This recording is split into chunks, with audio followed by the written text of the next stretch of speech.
Very good afternoon to all of you. Today we will start with the topic inflammation. What is inflammation? How it is caused?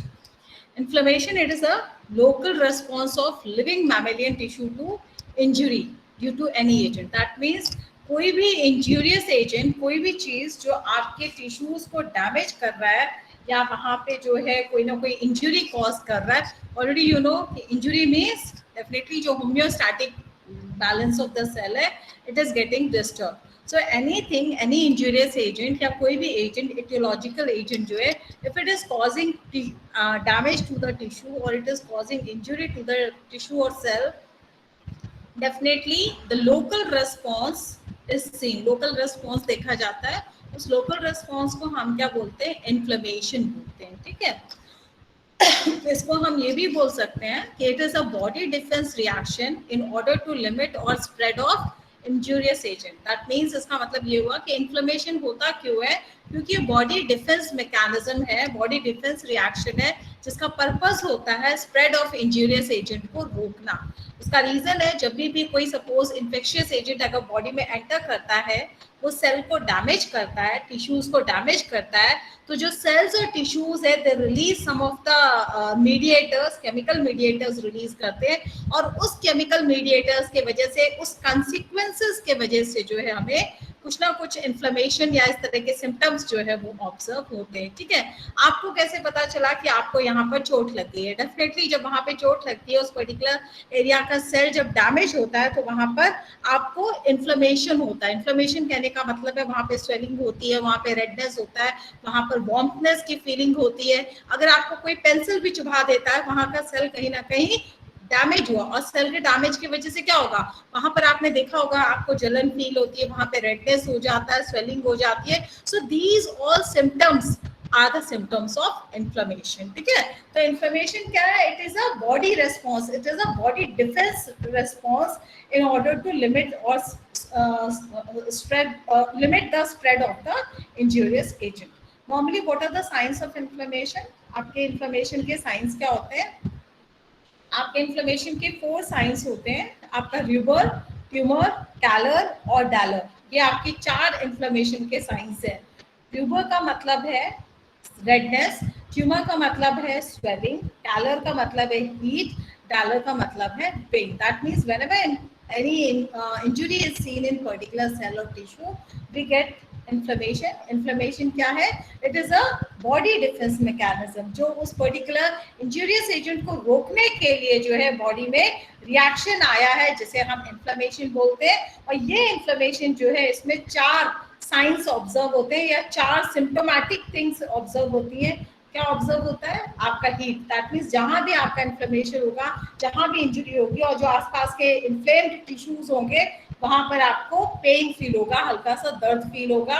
Heat, वहां पे आपको warmness की feeling रहेगी, वहां पर आपको swelling रहेगी और रेडनेस रहेगा. दैट मीन्स कोई भी एरिया अगर इंजर्ड होता है, कोई भी सेल अगर हमारा इंजर्ड होता है, तो इन्फ्लेमेशन जो है ये एक डिफेंस मैकेनिज्म है, जिसका मेन पर्पस होता है उस इंजूरियस एजेंट को वहीं पर रोक देना, या फिर उस इंजूरियस एजेंट के जो स्प्रेडिंग है या उसका जो फैलना है या जो और वो प्रॉब्लम्स क्रिएट कर रहा है, उसको वहीं पर लिमिट करके वहीं पे इंटरफेयर करना. ठीक है. सो this is the function of the inflammation, and inflammation is the body defence mechanism. There are different types of inflammation. Definitely it is a body defense mechanism depending on the duration of response. Duration of response, inflammation, capacity of the host and duration of response, inflammation can be divided into 2 categories. ठीक है. Acute और chronic 2 inflammation types होते हैं. Acute inflammation means short duration inflammation. ठीक है. Short duration inflammation कहने का मतलब है जो भी आपका इंजुरी है वो आपका टेम्पररी इंजुरी रहा, जिसकी वजह से बॉडी में इन्फ्लेमेशन आया, छोटे से समय के लिए आया, एंड बॉडी ने उसको जो है खुद ही रिजॉल्व कर लिया और फाइनली जो है हील अप हो गया.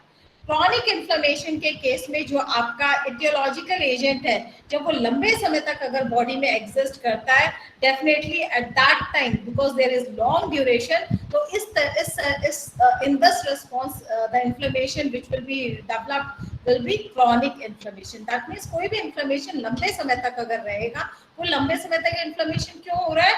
Definitely जो injurious agent है उसका वहाँ पे retention जो है it is for long time, और definitely कोई भी injurious agent जब particular tissue को long time तक वहाँ पे persist कर रहा है and it is damaging the cells all around, जो भी tissues है, cells है, तो वहाँ पर जो inflammation cause हो रहा है, that type of inflammation will be known as the chronic inflammation. Okay, so there are two types of inflammation. What are the features of inflammation? That means जब inflammation होता है तो क्या features होते हैं, क्या characteristics उस समय आते हैं, ठीक है? पहला है accumulation of fluid और plasma at the affected site. That means जब आप इन्फ्लेमेशन की बात कर रहे हैं तो मैंने बोला आपके पास 4 symptoms, there are 4 signs which appear at the time of inflammation. कौन कौन से 4 साइंस है? fever, redness, tumor, swelling, pallor, heat, pallor, pain. That means person who will have the inflammation or who will be having the injury to the particular site, definitely inflammation जो है counteract कहने का मतलब उसको defend करने के लिए body का मैकेनिज्म जो है वो एक्टिवेट हुआ और वहां पे इन्फ्लेमेशन, उसको वही रोकने के लिए जो है इन्फ्लेमेशन इस तरह के सिम्टम्स आए. दैट मीन्स रेडनेस आया, स्वेलिंग आया, हीट आया, पेन आया. सो ये जो 4 चीजें साइंस है, ये 4 साइंस क्यों आते हैं? बिकॉज ऑफ आपके ये कॉन्सिक्वेंसेस जो बॉडी में हो रहे हैं या पर्टिकुलर साइट पे हो रहे हैं. क्या हो रहा है?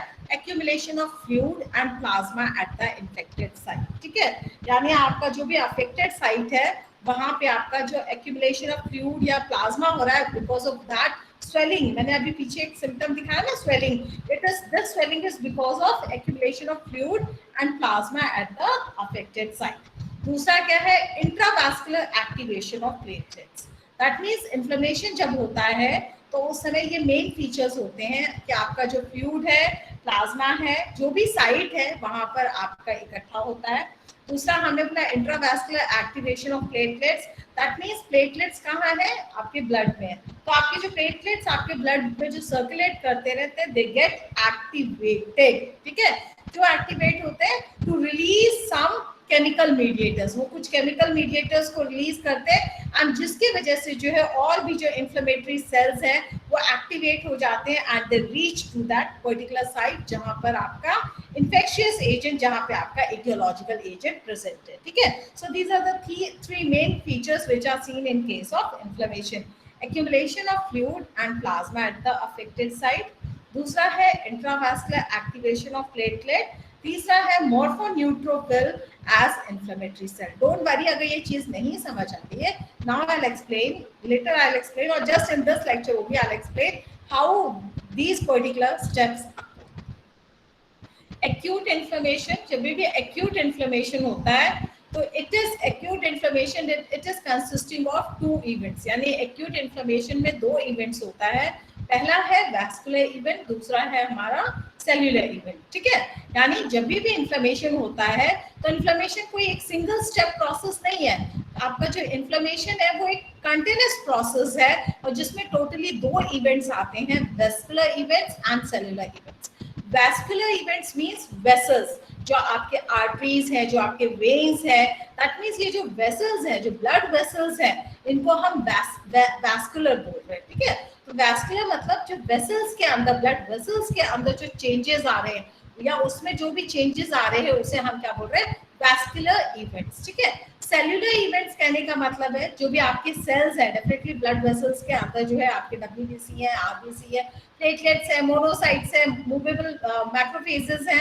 सो हमने बोला number of cellular components are there in blood. तो हमने बोला डेफिनेटली वो जो सेल्यूलर कंपोनेंट्स है वो भी आपके इन्फ्लेमेशन में रोल प्ले करते हैं. ठीक है, तो हमने बोला 2 इवेंट्स, जब भी इन्फ्लेमेशन होता है 2 events take place. First is vascular event होता है, दूसरा हमने बोला सेल्यूलर इवेंट होता है. वैस्कुलर इवेंट में क्या होता है? वैस्कुलर इवेंट में अगर हम बोले तो अगेन 2 चीजें होती हैं. That means haemodynamic changes, Altered vascular permeability. Vessel, हम वैस्कुलर किसे बोल रहे हैं? वेसल, यानी जो ब्लड वेसल है, आपका ब्लड वेसल पूरे बॉडी में डिस्ट्रीब्यूटेड है. Definitely every organ, every tissue, every cell needs the oxygen, और वहां पर ऑक्सीजन कौन सप्लाई करेगा? ब्लड सप्लाई करेगा? ब्लड को कौन लेके जा रहा है? ब्लड वेसल लेके जा रहा है। तो डेफिनेटली वो पर्टिकुलर एरिया जहाँ पे इंजरी हुई है, कहीं ना वहाँ पे जो है कोई ना कोई जो ब्लड वेसल है, it must be carrying the blood, और जो ब्लड वेसल वहाँ पे ब्लड लेके जा रही है, वहाँ के ब्लड वेसल में जो है some changes, some events, some changes will take place.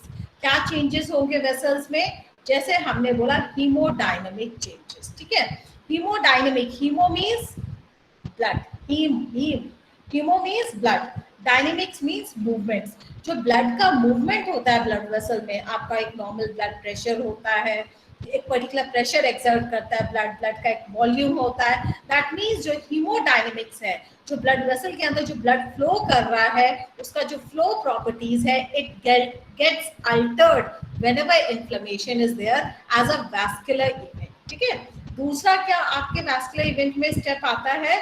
Altered vascular permeability. Altered vascular permeability in the sense, जो भी वहां पे ब्लड वेसल्स है उस पर्टिकुलर इंजरी साइट पे, वहां के जो ब्लड वेसल्स हैं, वो वेसल्स जो है उनकी जो प्रॉपर्टी है, यानी जो वहां पे जो आपके वॉल है, जो ब्लड वेसल्स की जो वॉल है, उसकी जो परमेबिलिटी है या उसकी जो प्रॉपर्टी है, इट गेट्स अल्टर्ड। पूरे बॉडी में कहीं अल्टरेशन नहीं होगा, लेकिन जो इंजरी, जहाँ पे आपके सेल्स की इंजरी हुई है, जो इंजूरियस एजेंट जहाँ पर है, वहां पर जो भी ब्लड वेसल सप्लाई कर रहा होगा blood, definitely some alterations as a sign of inflammation.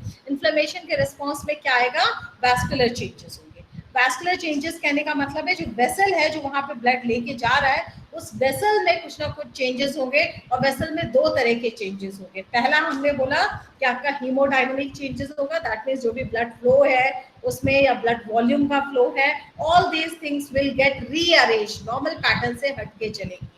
Altered vascular permeability कहना है कि आपका जो ब्लड वेसल पर्टिकुलर उस साइड पे जा रहा है, वहां पे वेसल्स की परमेबिलिटी, यानी जो आपकी मेम्ब्रेन है उसकी जो परमेबिलिटी है वो भी चेंज हो जाएगी, ठीक है? तो हमने बोला कि वैस्कुलर इवेंट्स में दो तरह के changes will take place, okay? Next is hemodynamic changes. That means under vascular events only, first we will take hemodynamic changes. Hemodynamic changes कहने का मतलब है कि blood flow, hemodynamic, जो blood flow हो रहा है आपका particular place पे, वहां पे क्या changes आते हैं whenever infection is there, whenever cell injury is there, and because of that cell injury inflammation will be seen. And but how this inflammation is occurring, तो हमने बोला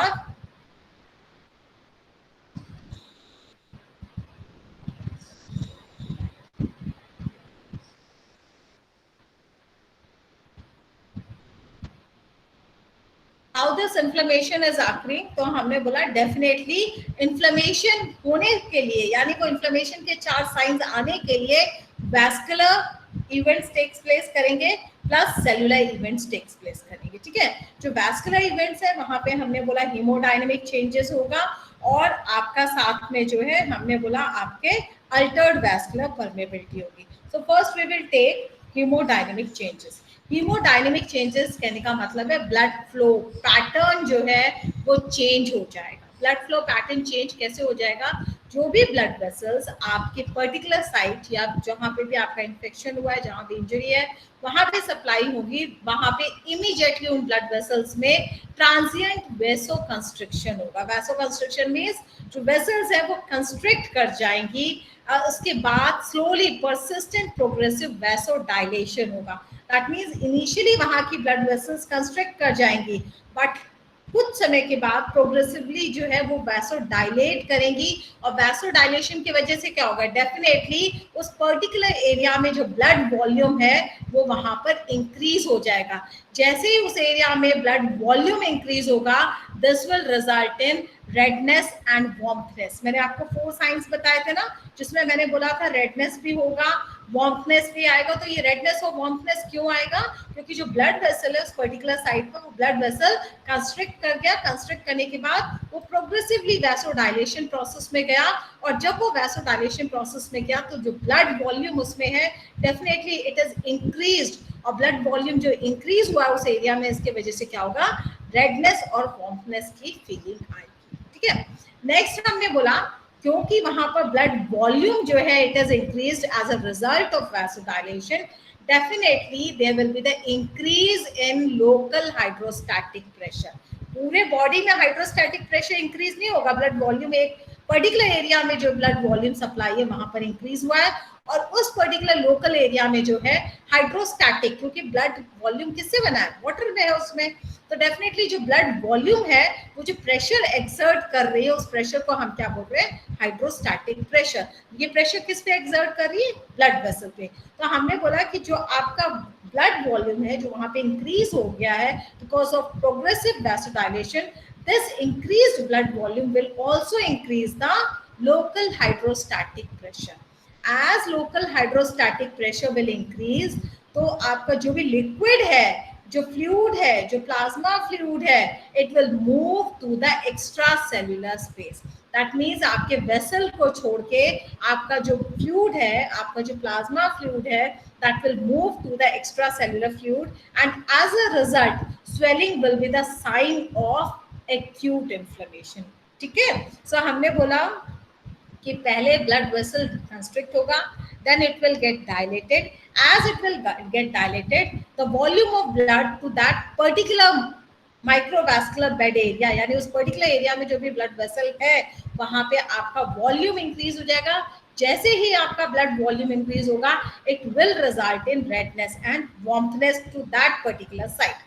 पैरेलली यानी साथ में क्या चलेगा, वहां पर उस पर्टिकुलर एरिया में जो ब्लड वेसल था वहां पे क्योंकि वॉल्यूम इंक्रीज हुआ तो definitely it will increase the hydrostatic pressure also on the blood vessel wall. ठीक है, तो जो आपका ब्लड वेसल वॉल है उस पे जब वो हाइड्रोस्टैटिक प्रेशर इंक्रीज होगा तो क्या होगा, definitely the movement of plasma fluid, the movement of fluid will be from vessel extravascular, यानी वेसल के बाहर जो है आपके फ्लूइड का मूवमेंट होगा to the extra cellular space, यानी जो बाहर सेल है, सेल के बाहर जो इंटरस्टिशियल फ्लूइड है, उस इंटरस्टिशियल फ्लूइड में आपका जो लिक्विड है, प्लाज्मा लिक्विड है, वो आपके वेसल को छोड़ के आपके इंटरस्टिशियल फ्लूइड में आ जाएगा, and finally it will result in swelling to the particular site.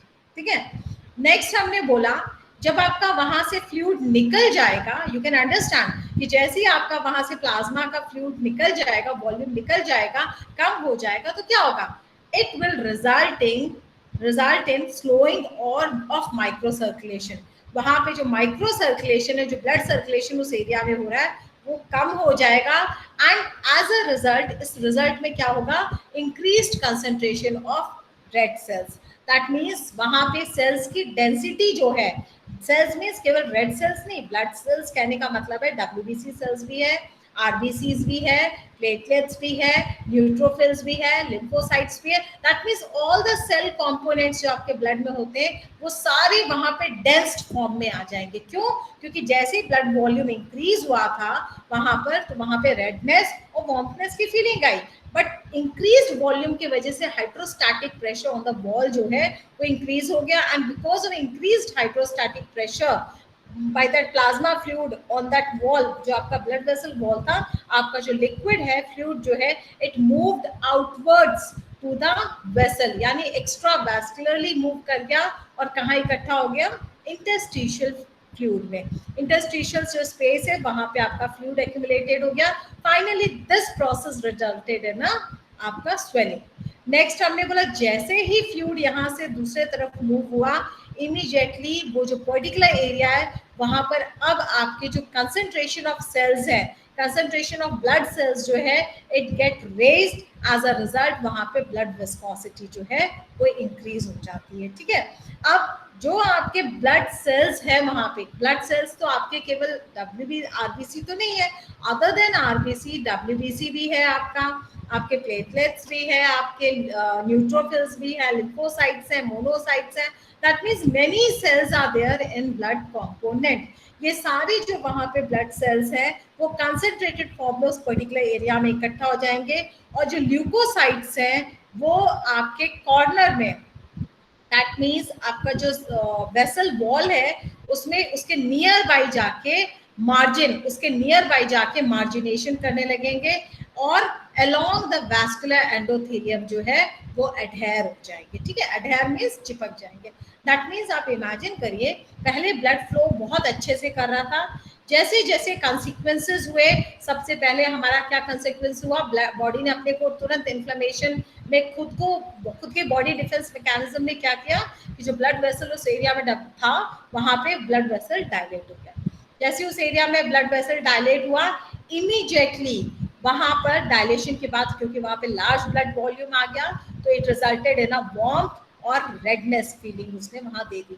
जब वहां पे ब्लड वॉल्यूम इंक्रीज हुआ तो डेफिनेटली हाइड्रोस्टैटिक प्रेशर इंक्रीज हुआ, और व्हेन हाइड्रोस्टैटिक प्रेशर इंक्रीज हुआ तो जो फ्लूइड था it moved extra vascularly, vessel means vascular, तो एक्स्ट्रा वैस्कुलरली जो फ्लूइड है it moved into interstitial fluid और extra cellular space, and in turn because of this swelling, क्योंकि वहां पे आपका एक्यूमुलेशन ऑफ फ्लूइड हो गया, this resulted in the swelling to that particular site. Now you can imagine कि आपका blood volume की एक कंसिस्टेंसी थी, जब वहां से पानी निकल जाएगा तो क्या होगा, जो विस्कोसिटी ऑफ द ब्लड है it got increased, and finally जो वहां पे सेल्स हैं वो अब आपके नियर टू मेम्ब्रेन आ गए, और नियर टू मेम्ब्रेन आने के बाद जो आपके ल्यूकोसाइट्स थे वो वहां पे मार्जिन में, margin in the cells near to membrane आने के बाद वहां पर रोल करके अडहेयर हो गए टू द वैस्कुलर एंडोथेलियम। ठीक है, the movement of fluid, the movement of plasma fluid from vessel intravascular to the extravascular space or to the interstitial space is known as transudation। transudation क्या होता है, यानी liquid या fluid का जो movement होता है वेसल से बाहर to the interstitial space is known as the transudation. Okay, so this is about haemodynamic changes. Haemo means blood related changes, यानी ब्लड की स्पीड में चेंजेस आने से क्या कंसिक्वेंसेस आए, ये सारे कंसिक्वेंसेस रहे क्योंकि आपकी जो ब्लड वेसल है उसके अंदर जो ब्लड फ्लो कर रहा है उस ब्लड में इस तरह के चेंजेस आए, और इन कंसिक्वेंसेस से हमें वार्मनेस, रेडनेस, स्वेलिंग, इस तरह की फीलिंग मिली because of haemodynamic changes. Next हमने बोला altered vascular permeability. Altered vascular permeability in the sense आपका जो ब्लड वेसल्स होते हैं उसकी जो परमेबिलिटी होती है, परमेबिलिटी मींस मेम्ब्रेन से क्रॉस करने की कैपेबिलिटी, ये जो है अल्टर्ड हो जाती है, चेंज हो जाती है।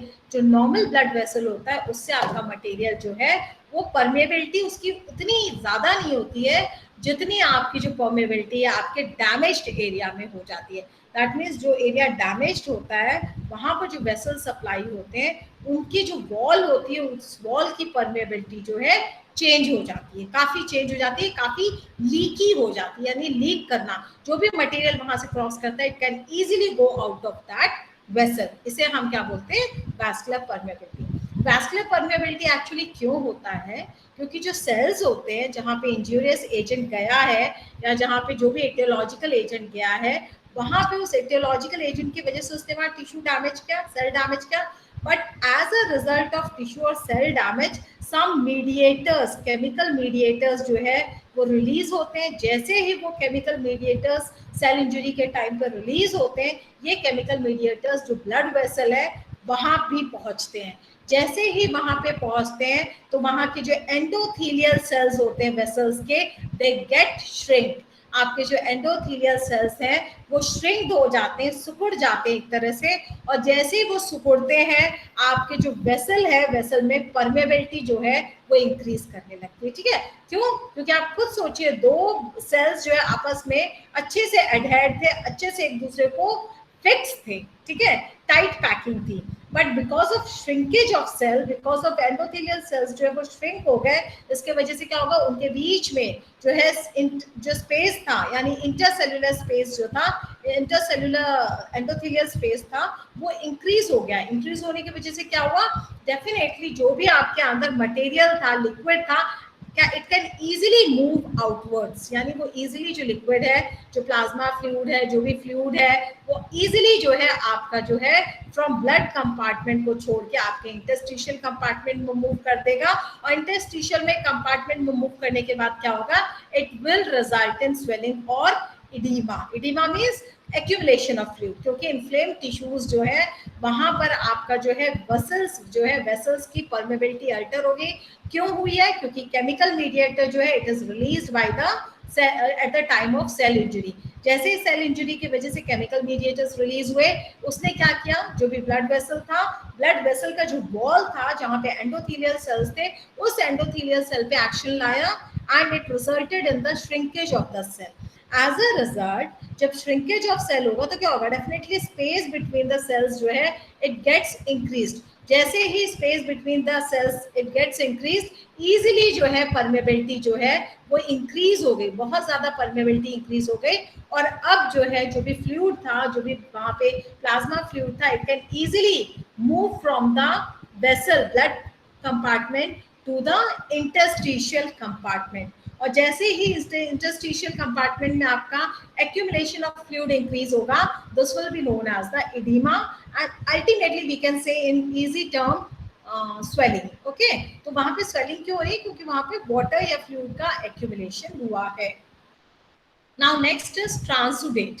ट्रांसुडेट कहने का मतलब हुआ escape of fluid due to vasodilation and elevation of hydrostatic pressure. ठीक है, ट्रांसुडेट कहने का मतलब हुआ है कि आपका जो फ्लूइड है वो जब वेसल को छोड़ के बाहर इंटरस्टिशियल फ्लूइड में आ रहा है या इंटरस्टिशियल कंपार्टमेंट में आ रहा है, तो ये जो मूवमेंट हो रहा है आपके फ्लूइड का from vessel to outside vessel because of hydrostatic pressure and vasodilation is called transudate. Exudate क्या होता है, एक्सुडेट का मतलब है यहाँ पे फ्लूइड के साथ में जो इन्फ्लेमेटरी सेल्स हैं वो भी आपके मूव करके जो है एडिमा में आ जाते हैं, इसे हम एक्सुडेट बोलते हैं। ठीक है, सो ट्रांसुडेट में सिर्फ प्लाज्मा फ्लूइड ही आता है बाहर, और वो स्पेशली एक्यूट इंजरी या एक्यूट इन्फ्लेमेशन के समय में होता है। Exudate specially seen in chronic inflammation वगैरह में, जब आपका टिश्यू इंजरी बहुत ज्यादा होता है तो उस केस में हम क्या, हम जो बॉडी है एज अ इन्फ्लेमेशन रिस्पॉन्स जो है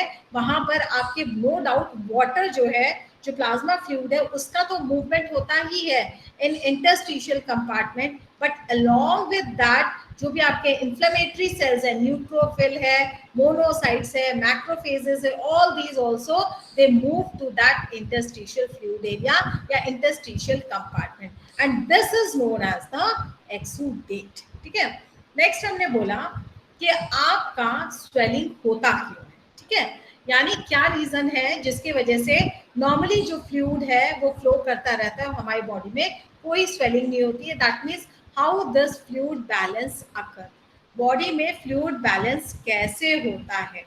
नॉर्मली जो ब्लड वेसल होती है, ब्लड वेसल इमेजिन करिए, नॉर्मली जो भी ब्लड वेसल होती है उसके अंदर हमारे सेल्स होते हैं और क्या होता है, लिक्विड होता है, वाटर होता है। ठीक है, तो जो हमारा ब्लड वेसल है, जो वाटर है, जो वाटर है ब्लड वेसल के अंदर, it will exert the force outwards.